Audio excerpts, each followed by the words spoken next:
Καλησπέρα σας, παιδιά. Αρχικά να σας πούμε πως χαιρόμαστε πολύ που βρισκόμαστε κοντά σας.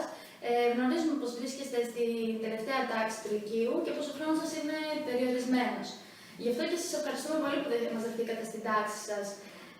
Ελπίζουμε η πεντάλεπτη αυτή ενημερωτική μας συνάντηση, αν μη τι άλλο, να γίνει ωφέλιμη και ευχάριστη τόσο για εσάς όσο και για μας. Σήμερα θα αναφέρουμε λοιπόν κάποια βασικά χαρακτηριστικά ενός ζητήματος που απασχολεί όλο και πιο έντονα τον δυτικό κόσμο, άρα και την επιστήμη της ψυχολογίας και ακούει στο όνομα η εικόνα σώματος.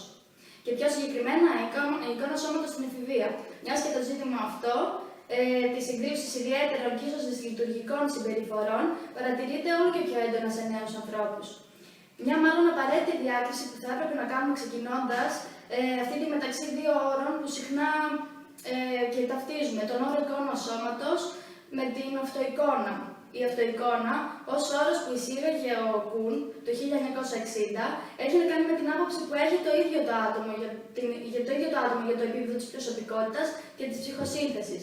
Ενώ τον όρο εικόνα σώματος τον εισήγαγε ο αυστριακός ψυχαναλυτής Πολ Σίλντερ την δεκαετία του 50, ορίζοντάς την ως εξής.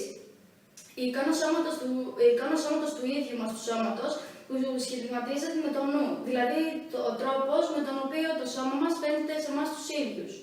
Η εφηβεία, η περίοδος της ίδιης δηλαδή, ως μεταπαιδικό και προενήλικο κοινωνικό και βιολογικό στάδιο, αποτελεί καθοριστικό κομμάτι στη σχέση που αναπτύσσει ο άνθρωπος με το σώμα του για το υπόλοιπο της ζωής του.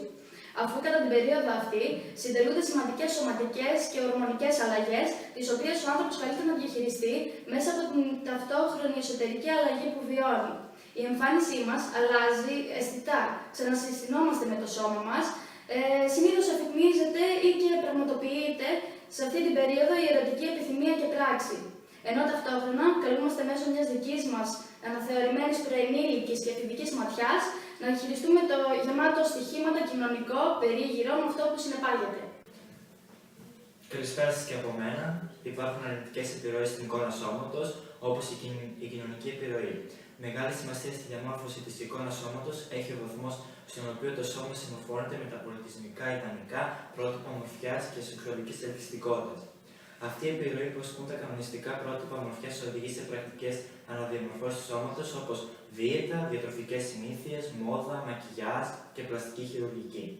Οι παραπάνω καταστάσεις, παρόλο που δεν είναι πραγματικά απαραίτητες για τον άνθρωπο, έχουν γίνει πλέον επίπλαστες ανάγκες.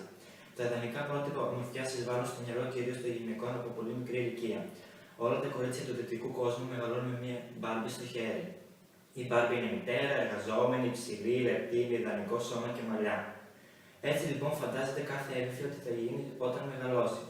Επίσης, το φαινόμενο της εσφαλμένης εικόνας σώματος εμφανίζεται πλέον και στα νέα αγόρια, αποζητώντας το πιο γυμνασμένο σώμα ανάλογα με τα πρότυπα που παρουσιάζονται από τα μέσα μαζικής ενημέρωσης, όπως η τηλεόραση και το ίντερνετ. Η τηλεόραση προβάλλει κανονιστικών ιδεών πρότυπων ομορφιάς. Ψηλές αδύνατες, καλήγραμμες γυναίκες, ψηλοί γυμνασμένοι άντρες. Και το ίντερνετ, άρθρα, προτάσεις για γρήγορες δίαιτες που έχουν επιπτώσει στην υγεία.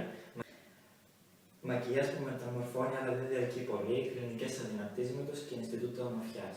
Καλησπέρα σας. Τώρα θα αναφερθούμε στην οικογενειακή επιρροή. Οι γονείς παίζουν σημαντικό ρόλο στη διαμόρφωση της εικόνας σώματος των παιδιών τους. Τις περισσότερες φορές αυτό που συμβαίνει είναι ότι το πειράζουν αποκαλώντας το χοντρούλι. Έμεσα επηρεάζονται και οδηγούνται στην κατάθλιψη λόγω της αρέσκειας προς το σωματικό τους βάρος. Οι φίλοι.